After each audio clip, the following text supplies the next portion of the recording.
So hello everyone, karon nalang ko i-share guys about sa mga fake na sigarilyo. So be aware sa mga owners sa mga tindahan dira. Be aware sa inyong mga ginabaligya nga sigarilyo.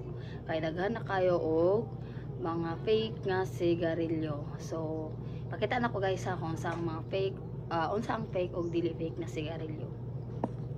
So di ara guys, So, kani siya guys, mao ni ang original na sigarilyo. So, base pa lang sa color niya guys, is very green na kayo siya. So, kaning isa, mao ni ang fake port. So, makita nimo sa iyang color na medyo na siya tawag na, dili kay siya, po siya green kay siya. So, dili siya kapre aning isa na sobra ka green.